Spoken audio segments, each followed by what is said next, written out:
Salut à tous et bienvenue sur Réfractactu. Aujourd'hui, on va décortiquer un sujet assez préoccupant.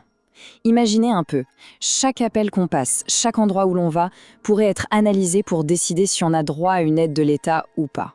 Non, ce n'est pas le pitch d'une série dystopique. C'est ce que permet une nouvelle loi qui donne à France Travail des pouvoirs de surveillance qui sont, disons-le, exceptionnels. Allez, on regarde ça de plus près ensemble. Cette question, elle a de quoi faire froid dans le dos, pas vrai ? Et pourtant, elle est au cœur de tout ça. Pour des millions de personnes en France, l'idée que leurs données les plus perso, les plus intimes, soient passées au crible par une administration, ce n'est plus de la science-fiction. C'est une réalité qui est en train de s'installer. Mais attendez, comment on en est arrivé là ? Pour vraiment saisir l'ampleur du changement, il faut qu'on fasse un petit retour en arrière. Juste quelques années, à une époque où la plus haute instance judiciaire en France avait posé des limites très claires pour protéger notre vie privée. On est en 2019, le Conseil constitutionnel se penche sur une question cruciale.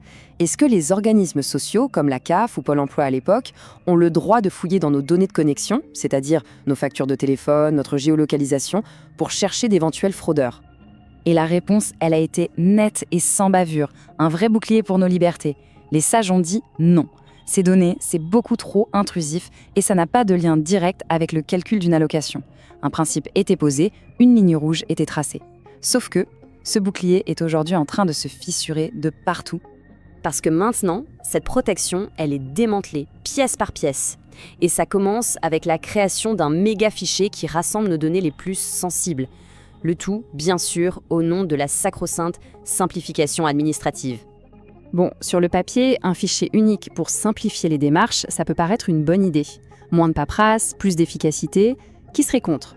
Mais quand on gratte un peu le vernis, ce qu'on découvre est beaucoup plus inquiétant.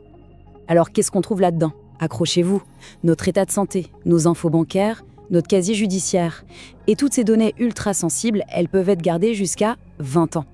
20 ans, vous imaginez ? C'est une éternité. Qui peut bien avoir besoin de garder des informations aussi personnelles sur quelqu'un pendant aussi longtemps ? Et le plus fou dans cette histoire, c'est que même la CNIL, qui est quand même le gendarme de nos données personnelles, a été mise sur le côté.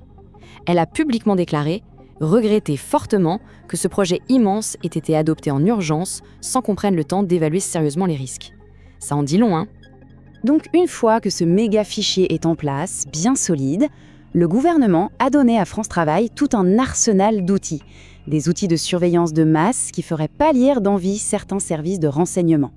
C'est un peu comme sortir un tank pour écraser une fourmi. La justification officielle, c'est de lutter contre la fraude à la résidence.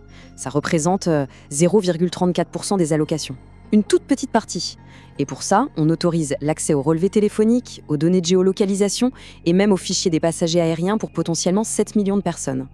La disproportion est juste ahurissante. Et le pire, c'est le déclenchement de cette surveillance. Il suffit de sérieux indices.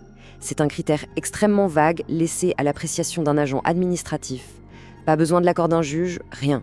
C'est un système qui, de fait, nous transforme tous en suspects potentiels. Et il permet de suspendre des aides qui sont vitales pour certains sur une simple suspicion.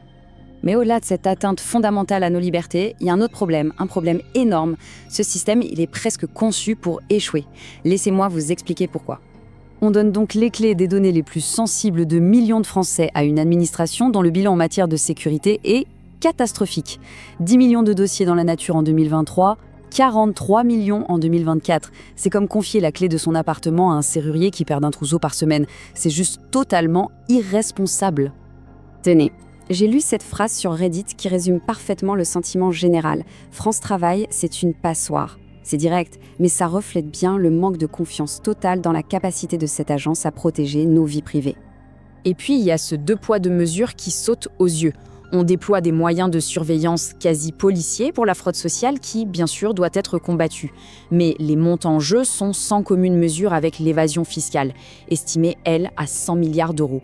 Alors la question se pose, pourquoi une telle différence de traitement ? La Cour des comptes le dit et le répète, les services qui contrôlent les plus riches sont structurellement sous-dotés. En gros, on a un système qui surveille massivement les plus précaires, tout en admettant qu'on manque de moyens pour s'attaquer à la fraude des plus puissants. À chacun de se faire son opinion là-dessus. Au final, ce n'est pas juste une question technique ou administrative, c'est bien plus profond.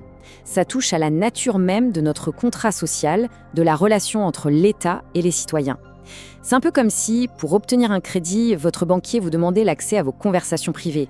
C'est une intrusion tout simplement inacceptable. En quelques années à peine, le chemin parcouru est vertigineux. On est passé d'un État qui, via sa plus haute cour, protégeait nos données, à un État qui met en place une surveillance généralisée. On assiste à un glissement où la confiance est remplacée par la suspicion, une suspicion qui vise avant tout les plus fragiles.